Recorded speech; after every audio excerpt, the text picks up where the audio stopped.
So, now let's continue with the nectar of devotion. After this, we'll have questions and discussion, so think up your questions. We're continuing chapter 17, Ecstatic Love.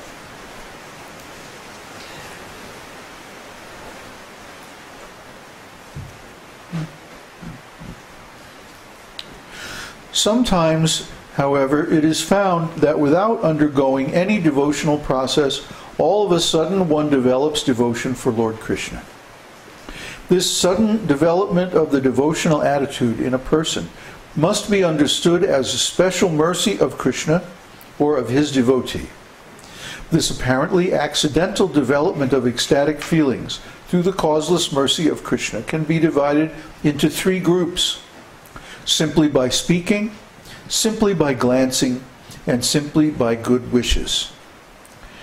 In the Naradiya Purana, there is a statement about developing of ecstatic love simply by speaking. Lord Krishna said to Narada, "O best of the Brahmanas, I wish that you may develop unalloyed devotional service to me, which is full of transcendental bliss and all auspiciousness." In other words, Krishna gave his mercy to Narada simply by speaking, simply by blessing him like that. There's another example of this in the life of Rupa Goswami, who wrote this book, Nectar of Devotion. Lord Sri Chaitanya Mahaprabhu instructed Rupa Goswami for 11 days continuously at Prayag, now known as Allahabad, in India. And after 11 days, Rupa Goswami was in a high state of spiritual bliss. But he was also overwhelmed with the amount of information, the teaching that Lord Chaitanya had given. Christian, please pay attention. Yeah, no. Sit and just pay attention. Just hear. Just hear very nicely. So, where was I? He begged Lord Chaitanya, "Please make all of this that you have taught me manifest in my heart and in my mind, so that I can write books about it." Sri Chaitanya Mahaprabhu wanted him to write down all these teachings. And he was feeling like, oh, how can I write all this stuff down? This is too much. So he begged the Lord, "You please bless me that I can realize all this." And so Lord Sri Chaitanya Mahaprabhu, who is Krishna himself, he said, "May all of these instructions awaken within your heart." And by this blessing, that's exactly what happened. Rupa Goswami realized all of these high instructions of devotional service.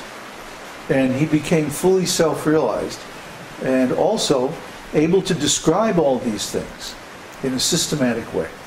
And he spent the rest of his life writing down all these instructions and the realizations that he had gotten from Lord Chaitanya. So just by speaking, Krishna can give someone the full realization of devotional service. In the Skanda Purana, there is a statement about developing ecstatic love towards Krishna simply by glancing. It is stated there, "When the inhabitants of Jangala province saw the personality of Godhead Krishna, they were so stricken with feeling that they could not withdraw their glance from him." Just by seeing Krishna, they developed ecstatic love. And also is described that Krishna, he casts his glance, his merciful glance, over his devotees. And simply by his glance, then the devotees become enlightened. Simply by glancing. We can understand, there's a shloka that each of the senses of the transcendental body of the Lord can perform the activities of all the other senses. You see? So Krishna can speak by glancing. If he can benedict people with devotional service simply by speaking, he can perform the same function simply by glancing. For example, it's stated that when Narayana emanates the potency of the material creation, he glances over the material nature and impregnates her with all the spirit souls, the Tatashta Shakti, the spiritual living entities, you and me, the Jiva souls. So he doesn't have to contact Maya. He doesn't have to touch the material nature.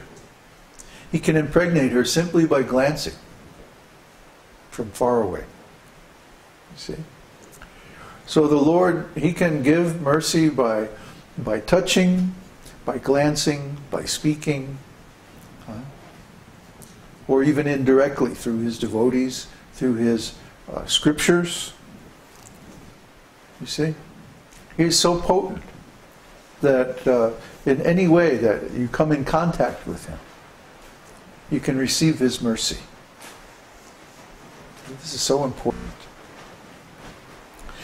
As far as heartfelt wishes are concerned, there is a statement in the Shuka Samhita where Narada tells Srila Vyasadeva, "You have a son who is the greatest devotee of the personality of Godhead.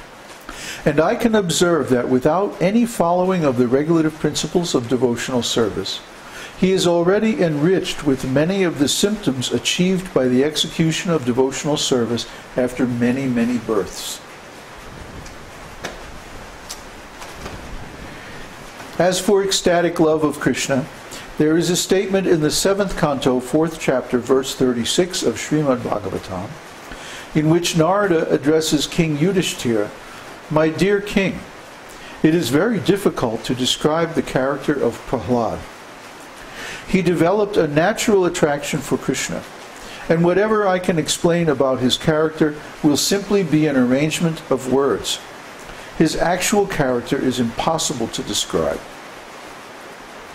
This means that Narada himself admitted that the natural development of Prahlad's ecstatic love was by the grace of Lord Krishna. This natural attraction for Krishna on the part of Prahlad was developed simply by the mercy of Narada. When Prahlad Maharaj was within the womb of his mother, she was being sympathetically instructed by Narada about the science of devotional service. And at the same time, Narada was wishing that the child within the womb could also take advantage of the instructions. Because Narada, an authorized devotee and great associate of the personality of Godhead, was desiring auspiciousness for Prahlad Maharaj, he developed all the characteristics of a high-grade devotee. This is called natural attraction. It is caused by the special grace of the personality of Godhead or by the special grace of a great devotee like Narada.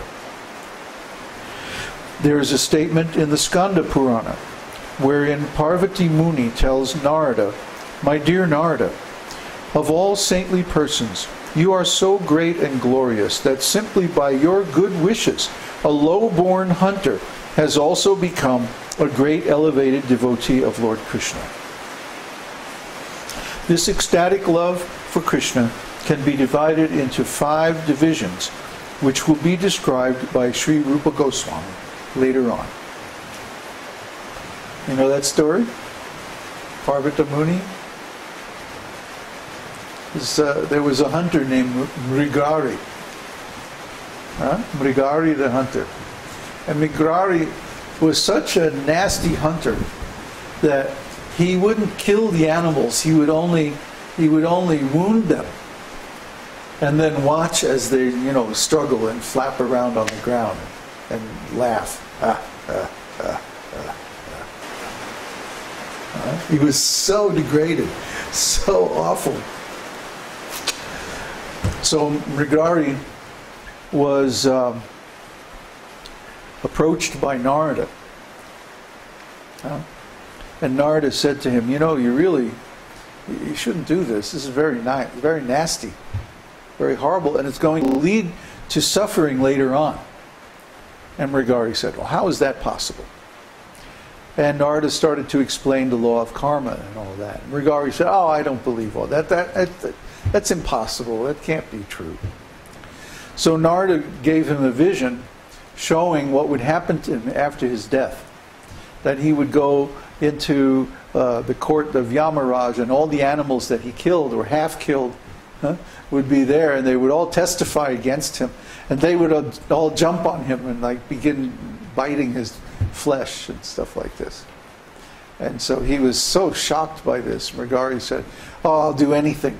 I'll do whatever you want. Please, let me escape this fate.